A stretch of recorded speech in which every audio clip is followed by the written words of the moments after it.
नमस्कार, स्वागत है आप सभी का हमारे चैनल सुविध्या में। आज की क्लास में हम बात करेंगे पेरिस ओलंपिक 2024 की। ओके, तो पेरिस ओलंपिक 2024 की अगर हम बात करते हैं तो कुछ महत्वपूर्ण चीजें हैं, कुछ महत्वपूर्ण फैक्ट जो कि इस ओलंपिक से रिलेटेड है, वो आज की क्लास में हम कवर करने की कोशिश करेंगे। सबसे पहली बात कि ये ग्रीष्मकालीन ओलंपिक है, ठीक है। कई बार एग्जाम में आ जाता है कि पेरिस ओलंपिक का आप शीतकालीन ना करके आए। ये ग्रीष्मकालीन ओलंपिक जो हुए हैं कब से कब तक हुए हैं? 26 जुलाई 2024 से 11 अगस्त 2024 तक हुए हैं।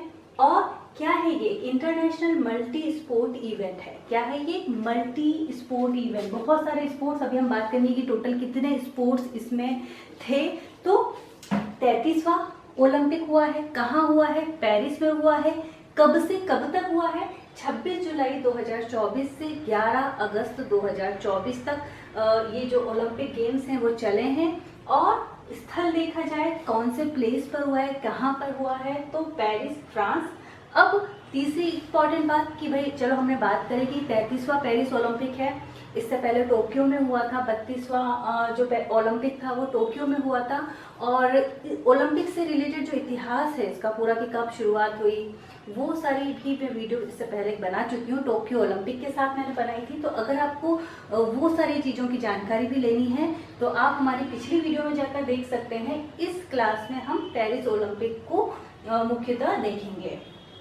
अब अगर हम बात करते हैं कि पेरिस में इससे पहले भी क्या ओलंपिक गेम हो चुके हैं, तो हाँ बिल्कुल हो चुके हैं। इससे पहले 1900 में हुआ है, अब से 100 साल पहले 1924 में और 2024 में। तो ये तीसरी बार पेरिस ओलंपिक जो है, तीसरी बार पेरिस में ये ओलंपिक गेम्स हो रहे हैं। इसके बाद अगर हम बात करते हैं कि मोटो क्या है इस ओलंपिक का इस बार, तो games wide open. Games wide open जो है वो मोटो है इस बार के पेरिस ओलंपिक का। उद्घाटनकर्ता कौन है? तो देखिए फ्रांस के राष्ट्रपति जो हैं वो इस बार उद्घाटन करता रहे हैं। इमैनुअल मैक्रो जो हैं वो इस बार के उद्घाटन करता रहे हैं। कुल खेलों की अगर हम बात करें कि भाई टोटल कितने गेम्स में ये ओलंपिक हुए हैं, तो जैसे कि हम इसको कहते हैं कि एक मल्टी स्पोर्ट इवेंट है ये, तो यहाँ पर कुल 32 गेम, ठीक है। कुल खेल कितने हैं? 32 खेल तथा कुल स्पर्धाएं, टोटल इवेंट्स कितने हुए हैं उन गेम से रिलेटेड? 329। इस बार कौन सा नया गेम जोड़ा गया है उसकी अगर हम बात करें तो 4 नए गेम्स जोड़े गए हैं। एक जोड़ा गया है ब्रेकिंग, और दूसरा जोड़ा गया है स्पोर्ट क्लाइंबिंग, तीसरा है स्केटबोर्डिंग और चौथा है सर्फिंग। तो ये 4 नए गेम्स भी हमारे इस बार के ओलंपिक में जोड़े गए हैं। अब अगर हम बात करते हैं कि पेरिस ओलंपिक में कुल एथलीट कितने थे, कितने लोगों ने ज्वाइन किया इसे, तो 10,714 कुल एथलीट थे, खिलाड़ी थे। कुल कितने देश से जो एथलीट हैं वो गए हैं? वो है 206। कुल 206 देशों से हमारे जो एथलीट हैं उन्होंने पेरिस ओलंपिक में हिस्सा लिया है। इसके बाद बहुत ही महत्वपूर्ण, कई एग्जाम्स में, आने वाले एग्जाम्स में प्रश्न पूछा जा सकता है कि भाई इसका शुभंकर क्या है। तो देखिए ओलंपिक फ्रीज या फिर फ्रैगन कैप जो कह सकते हैं, जो कि हम कह सकते हैं कि जो फ्रांस की क्रांति हुई है उसका एक हम कह सकते हैं लोगो है, जिसमें 3 कलर्स का उपयोग किया गया है, नीला, सफेद और लाल। तो ये फ्रांस के रिवॉल्यूशन से रिलेटेड है। और क्या शुभंकर होगा? अगर फ्रैग्रियन कैप कह सकते हैं, ओलंपिक फ्रीज एक तरह की कैप है, उसका इसको शुभंकर माना गया है क्योंकि भाई पेरिस में हुआ है तो वहाँ का एक पर्टिकुलर सिंबल का हम उपयोग किया गया है इसमें। अब इसके ध्वजवाहक की बात करें तो भारत से जब ओलंपिक गेम्स की शुरुआत हुई तो भारत की तरफ से ध्वजवाहक थे पीवी सिंधु और शरद कमल। ओके, और जो शुरुआत हुई है ना, तो जैसे कि पेरिस जो है तो इसके स्टेडियम में ना होकर सीन नदी जो है वहां पर उद्घाटन किया गया है ओलंपिक गेम्स का, जबकि इसके स्टेडियम में अंत हुआ है। और ध्वजवाहक अंतिम समय में जब समारोह खत्म हो रहा था, समापन समारोह की जब बात चल रही थी, तब अगर हम बात करते हैं तो मनु भाकर और पीआर श्रीजेश जो कि हमारे हॉकी के गोलकीपर हैं, पीआर श्रीजेश, उनके द्वारा समापन समारोह के समय ध्वज का उपयोग किया गया भारत के।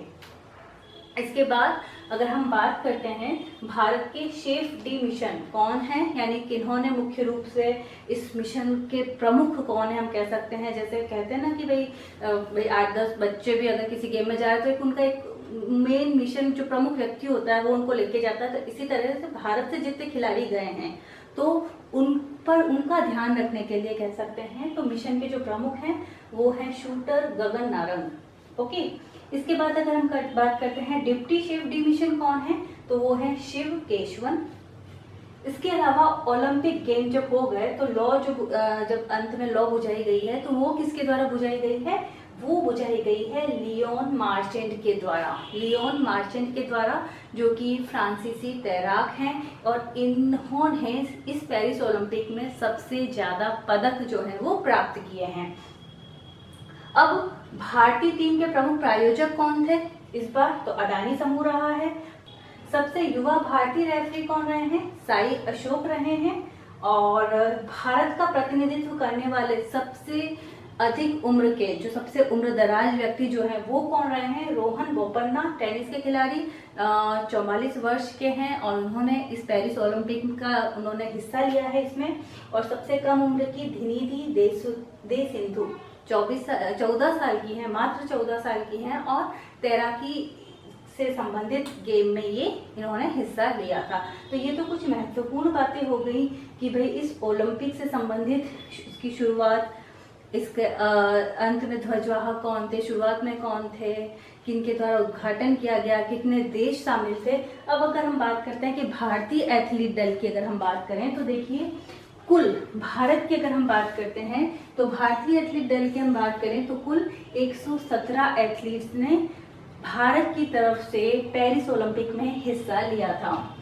इसके अलावा अगर हम बात करते हैं पिछली बार टोक्यो ओलंपिक जब हुआ था, जब हमारे नीरज चोपड़ा जो है गोल्ड लेकर आए थे तो उस समय 121 एथलीट थे, लेकिन इस बार की अगर हम बात करें तो 117 एथलीट्स ने भाग लिया था, जिसमें से कुल 47 महिलाएं तथा 70 पुरुषों के द्वारा हिस्सा लिया गया था। कुल कितने गेम्स हमने बात की कि भाई टोटल 32 खेल थे, लेकिन भारतीय खिलाड़ियों के द्वारा 16 खेलों में हिस्सेदारी ली गई है। तो 16 खेल में और कुल कितनी स्पर्धाएं, टोटल कितने इवेंट्स हुए हैं, तो इवेंट्स की अगर हम बात करते हैं तो 69 इवेंट्स जो हैं उनमें भाग लिया गया है। पदक तालिका में भारत का रैंक कौन सा है, ये भी एक महत्वपूर्ण बात है। तो इस बार पदक तालिका में भारत का जो रैंक है वो है 71वां रैंक है, जबकि पिछली बार टोक्यो ओलंपिक में भारत का रैंक था 48वां, और लेकिन इस बार का जो रैंक है वो है 71वां रैंक भारत के द्वारा प्राप्त किया गया है। अब कुल पदकों की अगर हम बात करते हैं, कुल पदकों से पहले हम ये बात कर लेते हैं कि भाई पहला रैंक किसका है। भाई 71वां रैंक तो भारत का है, लेकिन पहला रैंक है अमेरिका का, दूसरा है चीन का और तीसरा है जापान का। अमेरिका की अगर हम बात करते हैं तो अमेरिका जो है टोटल अब तक जितनी बार ओलंपिक हुए हैं उनमें 19 बार टॉप पे रह चुका है। 6ठी बार ऐसा टाइम है जब उसने 100 से ज्यादा पदक प्राप्त किए हैं। इस बार के पदकों की संख्या, पदकों के बारे में देखा जाए तो 40 गोल्ड, 44 सिल्वर और 42 ब्रॉन्ज मेडल जो है वो अमेरिका के द्वारा प्राप्त किए गए हैं। दूसरा रैंक चीन, जापान और पाकिस्तान भी इस बार भारत से आगे 62वां रैंक है।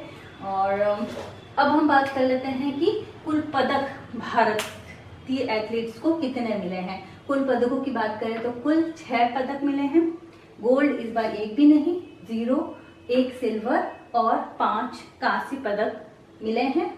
टोक्यो की बात करें तो टोक्यो 2020 में 1, 2 का 4 से हमने याद किया था, तो 48वीं रैंक थी और 1, 2 का 4, 1 गोल्ड था, 2 सिल्वर मेडल थे और 4 ब्रॉन्ज मेडल भारत को मिले थे। अब हम बात कर लेते हैं कि भाई भारत को जो ये 6 पदक मिले हैं वो उनमें कुछ महत्वपूर्ण नाम हम देखेंगे एथलीट्स के। सबसे पहला नाम अगर हम बात करते हैं नीरज चोपड़ा की, तो नीरज चोपड़ा भाला फेंक जो खेल है उससे संबंधित है। इस बार उन्होंने रजत पदक, सिल्वर मेडल प्राप्त किया है। 89.45 मीटर दूरी पर भाला जो है उनके द्वारा फेंका गया है, जबकि इस बार जो गोल्ड है वो पाकिस्तान के खिलाड़ी अरशद नदीम के नाम 92.97 मीटर दूरी पर फेंककर उन्होंने प्रथम स्थान प्राप्त किया और गोल्ड मेडल जीता। जबकि जो ब्रॉन्ज मेडल है वो है एंडरसन पीटर्स के द्वारा जीता गया है। तो ये एक महत्वपूर्ण नाम पेरिस ओलंपिक के संदर्भ में। दूसरी अगर हम बात करते हैं भारत की महत्वपूर्ण निशानेबाज मनु भाकर की। मनु भाकर कांस्य पदक विजेता, निशानेबाजी में हरियाणा की बेटी हैं, जाट हैं, और इन्होंने 2 पदक जो है वो जीते हैं। एक पदक जो है उन्होंने एक सिंगल में जीता है और एक सरबजोत सिंह के साथ मिक्स्ड टीम स्पर्धा में भी उन्होंने जीता है। तो एक तो हो गई मनु भाकर निशानेबाजी में कांस्य पदक, सरबजोत सिंह कांस्य पदक निशानेबाजी में। 10 metre air pistol mixed team स्पर्धा में कोरिया को हराकर ब्रॉन्ज मेडल जो है वो जीता है और 580 अंक जो है वो प्राप्त किए हैं। इसी प्रकार स्वप्निल कुसाले निशानेबाजी में ही कांस्य पदक कोल्हापुर के हैं, लेकिन 50M राइफल 3 पोजीशन इवेंट में स्वप्निल कुसाले ने कांस्य पदक को जीता है। अमन सहरावत नया नाम, कांस्य पदक कुश्ती में 57 kg जो स्पर्धा थी उसमें अमन सहरावत के द्वारा ब्रॉन्ज मेडल जीता गया है। कुश्ती में अगर हम बात करते हैं विनेश फोगाट की, तो वो इस बार डिस्क्वालीफाई हो गई थी पेरिस ओलंपिक में, वरना हो सकता था कि हमें एक और मेडल मिलता। और इसी के साथ अगर हम बात करते हैं भारतीय हॉकी टीम की, देखिए हॉकी टीम ने ओलंपिक्स में बहुत ही हमेशा से अच्छा प्रदर्शन भारत की तरफ से रहा है। तो इस बार भारतीय हॉकी टीम को कांस्य पदक मिला है। भारतीय हॉकी टीम के जो कप्तान है हरमनप्रीत सिंह जी, और इसी के साथ इस बार के जो हॉकी के गोलकीपर PR श्रीजेश, उनका हम कह सकते हैं महत्वपूर्ण योगदान रहा। PR श्रीजेश जो है इस बार संन्यास ले रहे हैं। और अब इसी प्रकार जो गोल्ड है इस बार हॉकी टीम का वो नीदरलैंड को मिला है और सिल्वर जो है वो जर्मनी को मिला है। तो ये हम कुछ महत्वपूर्ण बातें जो है हमने आज की पेरिस ओलंपिक से संबंधित की हैं। बहुत बहुत धन्यवाद।